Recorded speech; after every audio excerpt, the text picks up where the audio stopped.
जय हिंद दोस्तों, चंपारण जी के जिस परिवार में मैं आप लोग का स्वागत करता हूं। आशा करता हूं कि दोस्तों आप लोग की तैयारी बहुत अच्छी तरह से चल रही होगी। जी हां दोस्तों, आज के वीडियो में हम लेकर आए हैं static GK and current affair से संबंधित 15 महत्वपूर्ण प्रश्नों को दोस्तों, जो आप लोग के आने वाले हर एग्जाम के लिए बहुत ही महत्वपूर्ण रहने वाले वीडियो दोस्तों। जी हाँ दोस्तों, अगर आप लोग पार्ट 1 नहीं देखे हैं तो इस वीडियो के डिस्क्रिप्शन में हम पार्ट 1 का लिंक डाल दिया दोस्तों, आप लोग जरूर इस वीडियो को देख लीजिएगा। जी हाँ दोस्तों, चलिए अब हम लोग बिना देरी किए हुए वीडियो को स्टार्ट करते हैं फर्स्ट क्वेश्चन के साथ। दिल्ली के हौज खास इलाके में चोर मीनार का निर्माण किसके द्वारा किया गया था दोस्तों? क्या है? दिल्ली के हौज खास इलाके में जो चोर मीनार है उसका निर्माण किसके द्वारा किया गया था? तो इसका राइट आंसर क्या हो जाएगा दोस्तों? ऑप्शन नंबर 1 हो जाएगा, अलाउद्दीन खिलजी के द्वारा किया गया था। किसके द्वारा? अलाउद्दीन खिलजी के द्वारा किया गया था चोर मीनार का दोस्तों। चलिए दोस्तों, अब हम लोग इस क्वेश्चन के महत्वपूर्ण पॉइंट को देख लेते हैं। क्या जाएगा? चोर मीनार। क्या दोस्तों? चोर मीनार, टावर ऑफ थीव्स, एक 13वीं शताब्दी की मीनार है दोस्तों। कितवीं शताब्दी की है? 13वीं शताब्दी की, जिसमें 225 छेद है दोस्तों। इस मीनार में 225 छेद है। अगला पॉइंट इसमें देखते हैं दोस्तों, इस टावर का निर्माण अलाउद्दीन के शासनकाल में बनाया गया था दोस्तों। किसके शासनकाल में? अलाउद्दीन खिलजी के शासनकाल में बनाया गया था। अगले पॉइंट में दिया गया है, यह धारणा, क्या दोस्तों? यह धारणा है कि यह एक टावर ऑफ विहिडिंग था जहां 225 छेदों के माध्यम से चोरों के सिर प्रदर्शित किए गए थे दोस्तों। कितने? 225। अगले पॉइंट इसमें दिया गया है, कुछ इतिहासकारों यह भी बताते हैं कि खिलजी राजा ने दिल्ली में एक और बस्ती के साथ जुड़ने से रोकने के लिए मंगोल लोगों की बस्ती को वैध कर दिया था दोस्तों। क्या है? मंगोल लोग के जो बस्ती थे उनको वैध कर दिए थे। अगला पॉइंट इसमें दिया गया, यह हौज खास दिल्ली में स्थित है दोस्तों। कहाँ पे स्थित है ये चोर मीनार? तो ये स्थित है दोस्तों दिल्ली में, याद रखिएगा आप लोग इस पॉइंट को। चलिए अब हम लोग नेक्स्ट क्वेश्चन में देखते हैं क्या दिया गया है। संयुक्त राष्ट्र, क्या दोस्तों? संयुक्त राष्ट्र अमेरिका ने देश में एक लोकतांत्रिक संविधान को अपनाया था। मतलब जो संयुक्त राष्ट्र अमेरिका है दोस्तों, वो लोकतांत्रिक संविधान को कब अपनाया था? तो इसका राइट आंसर क्या हो जाएगा दोस्तों? इसका राइट आंसर हो जाएगा ऑप्शन नंबर 2, मतलब 1787 ईस्वी में दोस्तों। कब? 1787 ईस्वी में संयुक्त राष्ट्र अमेरिका ने लोकतांत्रिक संविधान को अपनाया था। चलिए दोस्तों, अब हम लोग इस क्वेश्चन से महत्वपूर्ण पॉइंट को देख लेते हैं। क्या दिया गया है? दिया गया है, संयुक्त राष्ट्र अमेरिका का संविधान संयुक्त राष्ट्र अमेरिका का सर्वोच्च कानून है दोस्तों। कैसा कानून है? सर्वोच्च कानून है। इस देश का सर्वोच्च क्या है? ये संयुक्त राष्ट्र अमेरिका का दोस्तों। अगला पॉइंट इसमें दिया गया है, संयुक्त राष्ट्र अमेरिका ने 1787 ईस्वी में एक लोकतांत्रिक संविधान को अपनाया था दोस्तों। कब? 1787 ईस्वी में, याद रखिएगा आप लोग। अगला पॉइंट इसमें देखा, 1789 ईस्वी में अमेरिका का संविधान लागू हुआ था। कब लागू किया गया था? 1789 ईस्वी में संविधान लागू हुआ था अमेरिका का दोस्तों, जबकि वो अपनाया गया था कब? तो 1787 ईस्वी में। अगला पॉइंट इसमें दिया गया है, वी द पीपल, क्या दोस्तों? वी द पीपल अमेरिकी संविधान के पहले 3 शब्द थे। कौन है? वी द पीपल दोस्तों, अमेरिकी संविधान के पहले 3 शब्द हैं। अगले पॉइंट इसमें दिया गया है, अमेरिकी संविधान में 27 बार संशोधन किया गया दोस्तों। कितनी बार टोटल संशोधन किया गया अमेरिकी संविधान में? तो 27 बार संशोधन किया गया है। अगला पॉइंट इसमें दिया गया, पहले 10 संशोधनों को सामूहिक रूप से बिल ऑफ राइट्स, क्या दोस्तों? बिल ऑफ राइट्स के रूप में जाना जाता है। किस रूप में? बिल ऑफ राइट्स के रूप में जाना जाता है पहले 10 संशोधनों को दोस्तों। चलिए अगले क्वेश्चन को हम लोग देखते हैं। क्या दिया गया अगले क्वेश्चन नंबर में, किसी राज्य की, क्या दोस्तों? किसी राज्य की मंत्रिपरिषद में मुख्यमंत्री सहित मंत्रियों की कुल संख्या उस राज्य की विधानसभा के सदस्यों की कुल संख्या के कितने से अधिक नहीं होगी दोस्तों। मतलब उस राज्य के विधानसभा के सदस्यों की कुल संख्या से कितनी अधिक नहीं हो सकती है? तो इसका राइट आंसर ऑप्शन नंबर 1 दोस्तों, 15% से अधिक नहीं हो सकती। बहुत अच्छा प्रश्न है दोस्तों, ये पूछा हुआ प्रश्न है। कितना प्रतिशत? 15% से अधिक नहीं हो सकता है उस राज्य के मुख्यमंत्री सहित मंत्रियों की कुल संख्या। चलिए दोस्तों, अब हम लोग इस क्वेश्चन से संबंधित महत्वपूर्ण पॉइंट को देख लेते हैं। क्या दिया गया है, किसी राज्य में मुख्यमंत्री सहित मंत्रियों की संख्या 12 से कम नहीं होगी। कितनी? 12 से कम नहीं होगी। अगला पॉइंट इसमें देगा, मुख्यमंत्री की नियुक्ति राज्यपाल करेगा और अन्य मंत्रियों की नियुक्ति राज्यपाल ही करेगा। जो किसके सलाह पर? मुख्यमंत्री के सलाह पर दोस्तों। तथा मंत्री राज्यपाल के प्रसाद पर्याप्त अपने पदों धारण करेंगे दोस्तों। अगला पॉइंट इसमें देगा, मंत्री परिषद सामूहिक रूप से राज्य के विधानसभा के प्रति उत्तरदायी होते हैं। किसके रूप? वो विधानसभा के प्रति वो उत्तरदायी होते हैं, मंत्री परिषद। अगला पॉइंट इसमें दिया गया है, किसी मंत्री का अपना पद ग्रहण करने से पहले राज्यपाल उसे पद की शपथ दिलाया जाता है दोस्तों। किसके द्वारा? राज्यपाल के द्वारा उसको शपथ दिलाया जाता है। अगले क्वेश्चन हम लोग देखेंगे दोस्तों। क्या दिया गया है, हाल ही में किस राज्य में, क्या दोस्तों? हाल ही में किस राज्य में समाज सुधारक अभियान चलाया गया? मतलब कौन सी राज्य है जिसमें समाज सुधारक अभियान चलाया गया दोस्तों? इसका राइट आंसर क्या हो जाएगा? ऑप्शन नंबर 2 हो जाएगा, बिहार में दोस्तों। कहाँ पर? बिहार में किया गया क्या है? समाज सुधारक अभियान का दोस्तों, जो नीतीश कुमार के द्वारा किया गया, यहाँ के जो मुख्यमंत्री है। चलिए इस क्वेश्चन के से महत्वपूर्ण पॉइंट को हम लोग देख लेते हैं। क्या दिया गया है, 22 दिसंबर, क्या दोस्तों? 22 दिसंबर 2021 को मुख्यमंत्री नीतीश कुमार के द्वारा मोतिहारी के, क्या दोस्तों? मोतिहारी के गांधी मैदान में दीप प्रज्वलित कर बिहार में समाज सुधारक अभियानों को शुरुआत की गई दोस्तों। कब? 22 दिसंबर 2021 को, याद रखिएगा, की गई। इस अगला पॉइंट इसमें देखा दोस्तों, इस अवसर पर मुख्यमंत्री नीतीश कुमार ने कहा कि विकास के साथ साथ समाज सुधार भी आवश्यक है। इसी उद्देश्य से राज्य में शराबबंदी लागू की गई थी दोस्तों। अगला पॉइंट दिया गया है, विविधता हो कि 5 अप्रैल 2016 को बिहार में पूर्ण शराबबंदी लागू की गई थी दोस्तों। मतलब कब किया गया था बिहार में शराबबंदी? 5 अप्रैल 2016 से ही बिहार में पूर्ण रूप से शराबबंदी लागू किया गया था। अगला पॉइंट इसी में दिया गया है, इससे पूर्व 1 अप्रैल 2000, क्या दोस्तों? इससे पूर्व 1 अप्रैल 2016 को केवल ग्रामीण इलाकों में ही देसी और विदेशी शराबों पर रोक लगाई गई थी।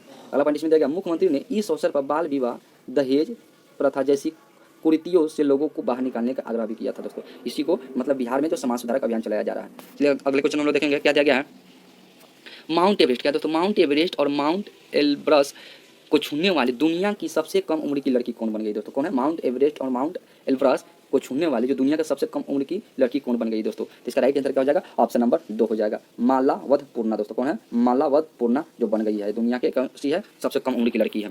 चलिए इस क्वेश्चन के महत्वपूर्ण पॉइंट को हम लोग देख लेते हैं। क्या दिया गया है? मालावत क्या दोस्तों? मालावत माउंट एवरेस्ट और माउंट एल्ब्रस को छूने वाली दुनिया की सबसे कम उम्र की महिला लड़की बन गई है। ये तो सही है दोस्तों। फिर अगला पॉइंट इसमें दिया गया है, वर्ष 2019 में वह 4 महाद्वीपों में स्थित 4 सबसे ऊंच पहाड़ों पर चढ़ने वाली पहली आदिवासी महिला भी बनी थी, जिसमें वो अन्य 2 अफ्रीकी में माउंट किलिमंजारो और दक्षिण में माउंट एकांगुआ। दोस्तों याद रखिएगा आप लोग, माउंट किलिमंजारो कहाँ है? तो दक्षिण क्या है दोस्तों? दक्षिण कहाँ पर है? वो अफ्रीका में माउंट किलिमंजारो दोस्तों याद रखिएगा, जबकि वो माउंट एकांगुआ कहाँ है? तो दक्षिण अमेरिका में दोस्तों। अगला पॉइंट इसमें दिया गया है माउंट एवरेस्ट की दोस्तों अगर पूछा जाएगा चोटी की ऊंचाई कितनी है? तो 8,848 मीटर है दोस्तों। माउंट एवरेस्ट की चोटी की ऊंचाई कितनी है? तो 8,848 मीटर है दोस्तों। अगला पॉइंट इसमें अगर माउंट एल्ब्रस का पूछा जाएगा दोस्तों तो कितना है? तो माउंट एल्ब्रस का है दोस्तों 5,642 मीटर दोस्तों। कितनी है? माउंट एल्ब्रस का पूछा जाएगा तो 5,642 मीटर, जो यूरोप की सबसे छोटी है दोस्तों। क्या है? ये यूरोप की सबसे ऊंची चोटी है माउंट एल्ब्रस। चलिए अगला क्वेश्चन हम लोग देखेंगे दोस्तों। क्या दिया गया है? भारत क्या दोस्तों? भारत का वह पतन का भारत का वह पतन जहां एलएनजी क्या दोस्तों? जहां एलएनजी टर्मिनल नहीं है। भारत का कौन सा पतन है जहां एलएनजी टर्मिनल नहीं है? इसका राइट आंसर हो जाएगा ऑप्शन नंबर 3 हो जाएगा दोस्तों। कांडला में नहीं है दोस्तों। कहां पर नहीं है? कांडला में नहीं है एलएनजी टर्मिनल। चलिए दोस्तों अब हम लोग इस क्वेश्चन के महत्वपूर्ण पॉइंट को देख लेते हैं। क्या दिया गया है?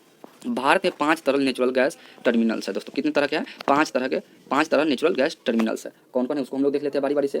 पहला है दोस्तों दहेज। दहेज कहाँ पड़ता है? गुजरात में। दूसरा कहाँ है? हजीरा कहाँ पड़ता है दोस्तों? ये भी गुजरात में है।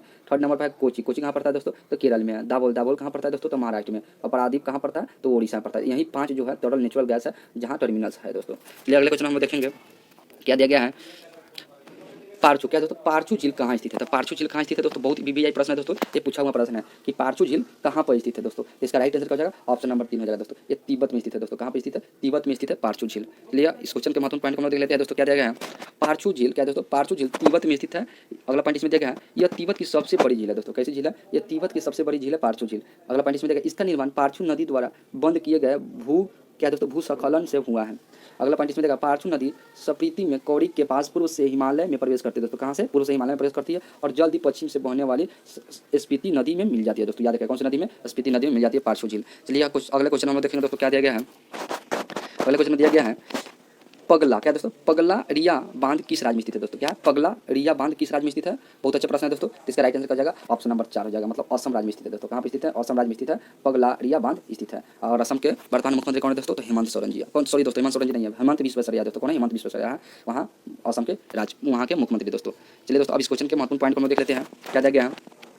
पगलारिया क्या दोस्तों? पगलारिया बांध असम में स्थित है। कहाँ पर स्थित है? पगलारिया बांध असम में स्थित है। अगला पॉइंट इसमें देखा, ये असम की नलबाड़ी जिले में ब्रह्मपुत्रा की सहायक नदी पगलरिया नदी पर निर्मित एक बहुदेशीय परियोजना है दोस्तों। कैसी परियोजना है? बहुदेशीय है।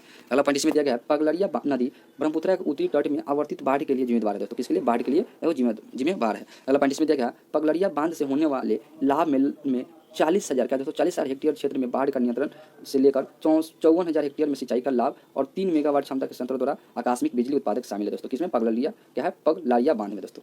चलिए अगले क्वेश्चन हम लोग देखेंगे दोस्तों। क्या दिया गया है नेक्स्ट क्वेश्चन में? क्या दिया गया है? बहुत अच्छा क्वेश्चन है दोस्तों ये। क्या दोस्तों यहाँ पर देखा जन क्या दोस्तों? जन गण मन पहली बार कब और कहाँ गाया गया था? मतलब जन गण मन जो पहली बार कब और कहाँ गाया गया था, तो इसका राइट आंसर हो जाएगा ऑप्शन नंबर 4 दोस्तों। 27 दिसंबर कहा 27 दिसंबर 1911 ईस्वी को गाया गया था। और कहाँ पर? तो कोलकाता में दोस्तों। कोलकाता कहाँ पड़ता है? तो पश्चिम बंगाल की राजधानी है। कहाँ जनगण मन पहली बार कब और कहाँ गाया गया था? तो 27 दिसंबर 1911 ईस्वी को, जो कि कलकत्ता में दोस्तों। चलिए इस क्वेश्चन के महत्वपूर्ण पॉइंट को देख लेते हैं। क्या दिया गया है? जन गण मन भारत का राष्ट्रगान है दोस्तों। कैसा गान है? जन गण मन भारत का राष्ट्रगान है, जो कि वंदे मातरम दोस्तों। क्या है? वंदे मातरम जो है वो भारत राष्ट्रीय गीत है। जबकि यहाँ जनगण मन है तो भारत का राष्ट्रगान वो जनगण मन है। और अगला पॉइंट इसमें हम लोग देख लेते हैं दोस्तों। अत्यधिक क्या दोस्तों? अत्यधिक संस्कृति बंगाली में लिखा गया यह नोबेल पुरस्कार विजेता रविंद्रनाथ टैगोर द्वारा रचित एक ब्रह्मा भजन के 5 चरणों में से पहला है दोस्तों। क्या है? ये 5 चरणों में से पहला है दोस्तों। याद रखिएगा किसके द्वारा रचित है? रविंद्रनाथ टैगोर के द्वारा, जिसको नोबेल पुरस्कार दिया गया था। अगला पॉइंट इसमें देखा है, इसे पहली बार 27 दिसंबर 1911 ईस्वी को भारतीय राष्ट्रीय कांग्रेस के कलकत्ता सत्र में गाया गया था। मतलब कलकत्ता अधिवेशन जो हुआ था भारतीय राष्ट्रीय कांग्रेस का, उसी अधिवेशन में दोस्तों 27 दिसंबर 1911 ईस्वी को गाया गया था। अगला पॉइंट इसमें देखा, जनगण मन को आधिकारिक रूप से 24 जनवरी क्या है दोस्तों? आधिकारिक रूप से 24 जनवरी 1950 ईस्वी को भारतीय राष्ट्रगान के रूप में संविधान सभा द्वारा अपनाया गया था दोस्तों। मतलब भारतीय संविधान सभा द्वारा अपनाया गया था कब? वो 24 जनवरी 1950 ईस्वी को। किसको दोस्तों? वो जनगण मन को राष्ट्रगान के रूप में। अगला पॉइंट इसमें देखा, 27 दिसंबर 2011 क्या दोस्तों? 27 दिसंबर 2011 ने जनगण मन के 100 साल पूरे होने को चिन्हित किया, क्योंकि इसे पहली बार गाया गया था दोस्तों। चलिए दोस्तों अब हम लोग नेक्स्ट क्वेश्चन में देखें क्या दिया गया है।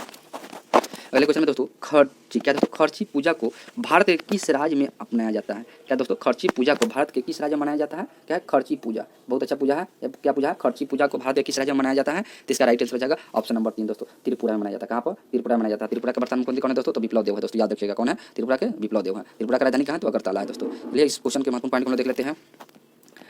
यह त्यौहार मुख्य रूप से त्रिपुरा राज्य से उत्पन्न हुआ है दोस्तों। कौन सा त्यौहार है? यह त्यौहार जो है वो मुख्य रूप से त्रिपुरा राज्य से उत्पन्न हुआ है दोस्तों, जो खर्चीला त्यौहार। अगला पॉइंट इसमें दिया गया है, यह पहले त्रिपुरा के शाही परिवारों का त्यौहार था दोस्तों। किसका त्यौहार था? शाही परिवारों का। वर्तमान में यहाँ तक कि सामान्य परिवार भी इस त्यौहार को मनाते हैं। अगला पॉइंट इसमें दिया गया है, यह 10 दिनों की अवधि में मनाया जाता है और प्रत्येक वर्ष जुलाई के महीने में मनाया जाता है दोस्तों। हर साल मनाया जाता है जुलाई महीने में। अगला पॉइंट दिया गया, यह त्यौहार भगवान शिव के समान मनाया जाता है दोस्तों। मतलब जो खर्चीला पर्व जो है त्यौहार वो किसके समान मनाया जाता है? तो भगवान शिव के समान मनाया जाता है, जो कि कहाँ पर दोस्तों? तो त्रिपुरा में। अगला पॉइंट इसमें दिया गया, प्रत्येक वर्ष हजारों लोग अगरतला में इस मंदिर की यात्रा करते हैं, जिससे वो देवताओं को श्रद्धांजलि अर्पित करते हैं दोस्तों। चलिए दोस्तों अब हम लोग अगले क्वेश्चन में देखेंगे, क्या दिया गया है? राष्ट्रीय समाचार, क्या दोस्तों? राष्ट्रीय समाचार पत्रों में रहे सिल्वर लाइन परियोजना किस राज्य से संबंधित है दोस्तों? क्या है? राष्ट्रीय समाचार पत्रों में रहे सिल्वर लाइन परियोजना दोस्तों। कौन सा लाइन परियोजना है? सिल्वर लाइन परियोजना, वो किस राज्य से संबंधित है दोस्तों? तो इसका राइट आंसर क्या जाएगा? ऑप्शन नंबर 1, केरल राज्य से संबंधित है दोस्तों। किस राज्य से? केरल राज्य से संबंधित है। और आप लोग कमेंट बॉक्स में जरूर बताइए दोस्तों कि केरल राज्य का वर्तमान में मुख्यमंत्री कौन है। चलिए इस क्वेश्चन के महत्वपूर्ण पॉइंट को देख लेते हैं, क्या दिया गया है? केरल, क्या दोस्तों? केरल कैबिनेट ने अपनी प्रमुख सेमी हाई स्पीड रेल परियोजनाओं जिसका नाम क्या है दोस्तों? सिल्वर लाइन के लिए भूमि अधिग्रहण शुरू करने की मंजूरी दे दी है दोस्तों। अगला पॉइंट, इसका उद्देश्य राज्य के उत्तरी और दक्षिणी छोरों के बीच यात्रा के समय को कम करना है दोस्तों। इसका मेन उद्देश्य यही है कि दक्षिण से लेकर उत्तर की छोर की यात्रा को कम करना है दोस्तों। अगला पॉइंट इसमें देखा, इस परियोजना में राज्य के दक्षिणी छोर और राज्य की राजधानी तिरुवनंतपुरम को कासरगोड के उत्तरी छोर से जोड़ने के लिए राज्य के मध्य से एक semi high speed railway corridor का निर्माण करना शामिल है दोस्तों। याद रखिएगा आप लोग सिल्वर लाइन परियोजना। चलिए अगले क्वेश्चन में हम लोग देखें, क्या दिया गया है? न्याय, क्या दोस्तों? न्याय दर्शन के संस्थापक कौन थे? ये दोस्तों ये जो क्वेश्चन है ये इतिहास से संबंधित क्वेश्चन है और ये क्वेश्चन बार बार एग्जाम में पूछा जाता है। न्याय दर्शन के संस्थापक कौन है दोस्तों? तो न्याय दर्शन के संस्थापक कौन थे दोस्तों? इसका राइट आंसर हो जाएगा ऑप्शन नंबर 3 हो जाएगा, मतलब अक्षपाद गौतम थे दोस्तों। कौन थे? अक्षपाद गौतम, जो न्याय दर्शन के संस्थापक थे। चलिए दोस्तों हम लोग इस क्वेश्चन से महत्वपूर्ण पॉइंट को देख लेते हैं, क्या दिया गया है? न्याय सूत्र, क्या दोस्तों? न्याय सूत्र एक प्राचीन भारतीय संस्कृत ग्रंथ है। क्या है? न्याय सूत्र एक प्राचीन भारतीय संस्कृत ग्रंथ है जो अक्षपाद गौतम द्वारा रचित है दोस्तों। किसके द्वारा? अक्षपाद गौतम के द्वारा रचित है और हिंदू दर्शन के न्याय संहिता का आधारभूत पाठ है दोस्तों। किसका? हिंदू दर्शन के न्याय संहिता का आधारभूत पाठ है।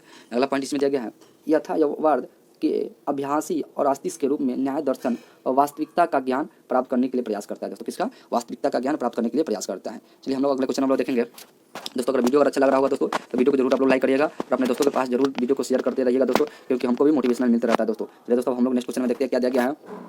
26 जनवरी, क्या दोस्तों? 26 जनवरी 2022 को कौन राफेल लड़ाकू विमान उड़ाने वाली देश की पहली महिला पायलट बन गई दोस्तों? 26 जनवरी को जो 2022 को राफेल लड़ाकू विमान उड़ाने वाली देश की पहली, क्या दोस्तों? पहली महिला पायलट बन गई है। उसका नाम क्या है? इसका राइट आंसर क्या हो जाएगा दोस्तों? इसका राइट आंसर हो जाएगा ऑप्शन नंबर 3 हो जाएगा दोस्तों, शिवांगी सिंह। कौन है? शिवांगी सिंह है जो देश की पहली महिला पायलट बन गई है, जो राफेल लड़ाकू विमान उड़ाने वाली। चलिए इस क्वेश्चन के महत्वपूर्ण पॉइंट को देख लेते हैं, क्या दिया गया है? 26 जनवरी, क्या दोस्तों? 26 जनवरी 2022 को शिवांगी सिंह राफेल लड़ाकू विमान उड़ाने वाली देश की पहली महिला पायलट बन गई है। अगला पॉइंट देखिए, उन्होंने गणतंत्रता दिवस के अवसर पर राजपथ पर परेड से निकली वायुसेना की झांकी में राफेल विमान का उड़ाया था दोस्तों। किसमें? वो गणतंत्रता दिवस पर और राजपथ पर उड़ाया था दोस्तों जी, जो वायुसेना की परेड निकला था उसी में वो राफेल विमान को उड़ाए थे।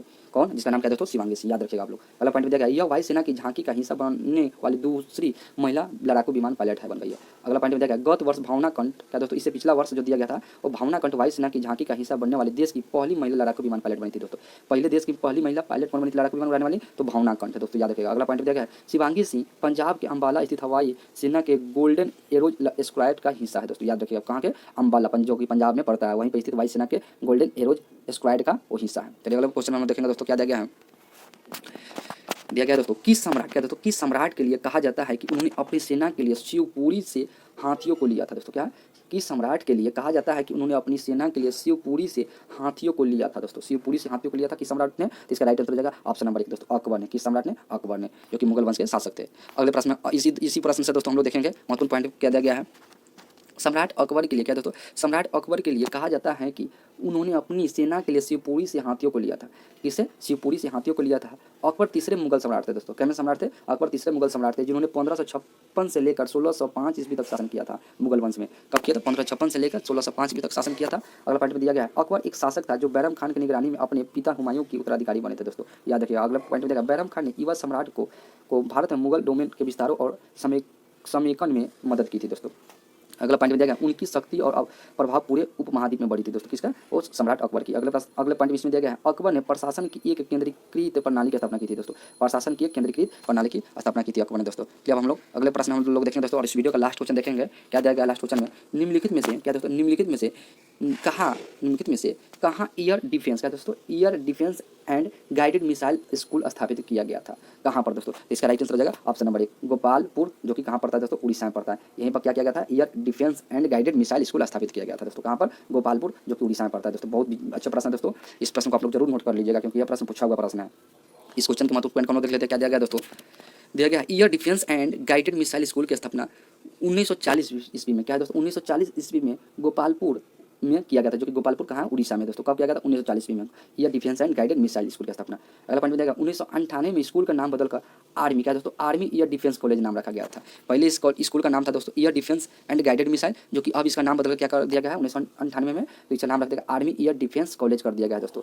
अगला पॉइंट देगा यह भारतीय सेना के वायु सैन्य दलों के लिए प्रशिक्षण अकादमी दोस्तों, मतलब यहाँ पर ट्रेनिंग किया जाता है वायुसेना को दोस्तों। याद रखिएगा आप लोग इस क्वेश्चन को। चलिए दोस्तों, अब हम लोग वीडियो को समाप्त करते हैं। और वीडियो अगर अच्छा लगा होगा दोस्तों, तो आप अपना चैनल चंपारण जी के जैसे परिवार को दोस्तों आप लोग जरूर सब्सक्राइब कर लीजिएगा, तथा बेल वाली घंटी को दोस्तों आप लोग जरूर दबा लीजिएगा, ताकि आप लोग को दोस्तों समय समय इसी तरह से टॉपिक बाय टॉपिक वीडियो देखने को मिलता रहेगा। और अपने दोस्तों के पास जरूर इस चैनल को दोस्तों शेयर करिएगा, और आप लोग जरूर कमेंट बॉक्स में बताइएगा कि आप लोग को यह वीडियो कैसा लगा दोस्तों। जय हिंद।